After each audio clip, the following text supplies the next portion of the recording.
तो दोस्तों आपको हेडिंग डालनी है विद्युत आवेश। क्या हेडिंग डालनी है दोस्तों? विद्युत आवेश। तो दोस्तों पहले तो आपको ये जानना जरूरी है कि विद्युत आवेश किसे कहते हैं, विद्युत आवेश होता क्या है आखिर।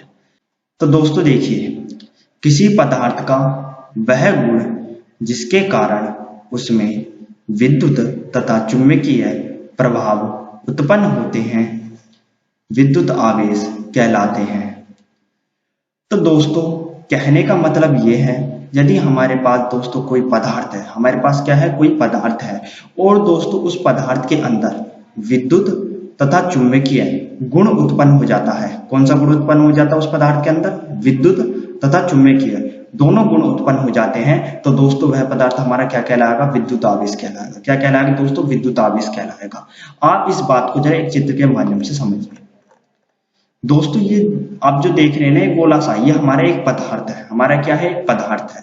अब दोस्तों इस पदार्थ के अंदर विद्युत और चुंबकीय दोनों गुण उत्पन्न हो गए हैं। कौन कौन से गुण उत्पन्न हो गए हैं दोस्तों? विद्युत और चुंबकीय दोनों गुण उत्पन्न हो गए हैं। तो दोस्तों विद्युत का मतलब होता है करंट, बिजली, और चुंबकीय का अर्थ होता है दोस्तों आकर्षण, किसी अन्य पदार्थ को अपनी ओर आकर्षित करना। तो दोस्तों जब किसी पदार्थ के अंदर विद्युत तथा चुंबकीय दोनों गुण उत्पन्न हो जाते हैं तो वह पदार्थ हमारा क्या कहलाता है? विद्युत आवेश कहलाता है। क्या कहलाता है दोस्तों? विद्युत आवेश कहलाता है। तो इस पदार्थ के अंदर विद्युत तथा चुंबकीय दोनों गुण उत्पन्न हो गए हैं, तो इसलिए हमारा पदार्थ क्या हो गया? विद्युत आवेश। तो दोस्तों आपको समझ में आ गया होगा कि विद्युत आवेश किसे कहते हैं। और दोस्तों आपको अपने एग्जाम में सेम इसी तरीके से विद्युत आवेश की परिभाषा लिखनी है। किसी पदार्थ का वह गुण जिसके कारण उसमें विद्युत तथा चुंबकीय प्रभाव उत्पन्न होते हैं विद्युत आवेश कहलाता है। तो दोस्तों आपको इसी तरीके से विद्युत आवेश की परिभाषा लिखनी है। और दोस्तों आपको आगे लिखना है इसे क्यों से प्रदर्शित करते हैं। तो दोस्तों जो विद्युत आवेश होता है ना, ये हमारा विद्युत आवेश, इसे हम क्यों से प्रदर्शित करते हैं। किससे प्रदर्शित करते हैं दोस्तों? क्यों से। तो दोस्तों आपको पता होना चाहिए कि विद्युत आवेश को किससे प्रदर्शित किया जाता है। अब दोस्तों बात करते हैं विद्युत आवेश के सूत्र पर कि विद्युत आवेश का सूत्र क्या होता है। तो दोस्तों आपको लिखना है Q बराबर Ne। क्या लिखना है दोस्तों? Q बराबर Ne। तो दोस्तों ये किसका सूत्र है? हमारा विद्युत आवेश का। किसका सूत्र है दोस्तों? विद्युत आवेश का। विद्युत आवेश को किससे निरूपित करते हैं? Q से। तो दोस्तों हमारा विद्युत आवेश का सूत्र क्या होगा? Q बराबर Ne। क्या हो गया दोस्तों? Q बराबर Ne। अब दोस्तों जहां n है तो दोस्तों वो होगा हमारा n बराबर पदार्थ में इलेक्ट्रॉनों की संख्या। क्या होगा दोस्तों? पदार्थ में इलेक्ट्रॉनों की संख्या। मान लीजिए दोस्तों ये पदार्थ हमारा विद्युत आवेश है। ये पदार्थ क्या हमारा? विद्युत आवेश। तो दोस्तों इस पदार्थ के अंदर कितने इलेक्ट्रॉन हैं, उन सारे इलेक्ट्रॉनों की संख्याओं को गिना जाएगा। कितने इलेक्ट्रॉन है उन सबको गिना जाएगा और उन्हें किससे प्रदर्शित किया जाएगा? n से प्रदर्शित किया जाएगा। किससे प्रदर्शित किया जाएगा? n से। तो हम कहेंगे n बराबर पदार्थ में इलेक्ट्रॉनों की संख्या, कि उस पदार्थ में कितने इलेक्ट्रॉनों की संख्या है। और दोस्तों जहां E है तो E बराबर होगा दोस्तों हमारा 1.6 गुणा 10 की घात माइनस के 19 कूलाम, ब्रैकेट में इलेक्ट्रॉनों पर आवेश।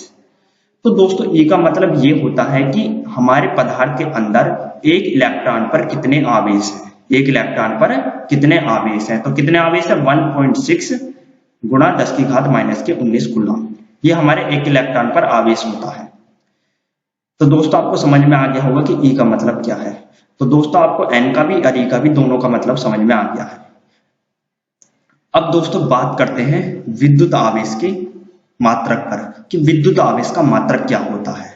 तो दोस्तों देखिए, विद्युत आवेश का मात्रक कूलाम होता है। क्या होता है दोस्तों? विद्युत आवेश का मात्रक कूलाम होता है। और यह एक अदिश राशि है। यह क्या दोस्तों हमारी? यह एक अदिश राशि है। दोस्तों अदिश राशि का मतलब होता है जिस राशि के अंदर केवल परिणाम होता है, दिशा नहीं होती है, वो हमारी अदिश राशि कहलाती है। तो ये जो हमारा विद्युत आवेश होता है ना, विद्युत आवेश, इसके अंदर केवल परिणाम होता है, मतलब इसका केवल मान होता है, इसकी कोई दिशा नहीं होती है। इसलिए दोस्तों ये हमारी कौन सी राशि हो जाती है? एक अदिश राशि हो जाती है। और विद्युत आवेश का मात्रक क्या होता है? कूलाम। क्या होता है दोस्तों? कूलाम। तो दोस्तों आपको ये भी पता होना चाहिए कि विद्युत आवेश का मात्रक क्या होता है और विद्युत आवेश की राशि कौन सी है। तो विद्युत आवेश का मात्रक कूलाम होता है, यह एक अदिश राशि है। तो दोस्तों आपको दोनों चीज पता चल गई है। अब दोस्तों बात करते हैं विद्युत आवेश के प्रकार पर कि विद्युत आवेश कितने प्रकार के होते हैं। तो दोस्तों आपको लिखना है विद्युत आवेश दो प्रकार के होते हैं। कितने प्रकार के होते हैं? दो प्रकार के। कौन कौन से होते हैं? पहला होता है धनावेश और दूसरा होता है ऋणावेश। दोस्तों एक तो होता है हमारा धनावेश और एक होता है ऋणावेश। दोस्तों ये जो हमारा धनावेश होता है ना, ये धनावेश, इसे हम प्लस से प्रदर्शित करते हैं। किससे प्रदर्शित करते हैं दोस्तों? प्लस से। और दोस्तों ये जो हमारा ऋणावेश होता है ना, ऋणावेश, इसे हम माइनस से निरूपित करते हैं। किससे निरूपित करते हैं? माइनस से, या कह सकते हैं माइनस से व्यक्त करते हैं। धनावेश का मतलब प्लस, ऋणावेश का मतलब माइनस। तो दोस्तों आपको ये पता होना चाहिए धनावेश को किससे निरूपित किया जाता है, ऋणावेश को किससे। तो दोस्तों आपको पता चल गया कि विद्युत आवेश कितने प्रकार के होते हैं। विद्युत आवेश दो प्रकार के होते हैं, धनावेश एक ऋणावेश। तो दोस्तों आपको ये भी पता चल गया विद्युत आवेश किसे कहते हैं। विद्युत आवेश की परिभाषा एग्जाम में किस तरीके से लिखी जाती है। विद्युत आवेश का आपको सूत्र भी पता चल गई, विद्युत आवेश का आपको मात्रक भी पता चल गया, विद्युत आवेश का आपको राशि पता चल गई, विद्युत आवेश कितने प्रकार के होते हैं ये भी आपको पता चल गया। तो दोस्तों आपको विद्युत आवेश के बारे में सारी बातें पता चल गई हैं। तो दोस्तों आपको विद्युत आवेश के बारे में एग्जाम में इतना ही लिखना है। यदि दोस्तों आपको हमारी ये वीडियो पसंद आई है तो लाइक सब्सक्राइब शेयर जरूर कीजिए। दोस्तों आपको हमारी वीडियो देखने का बहुत बहुत धन्यवाद।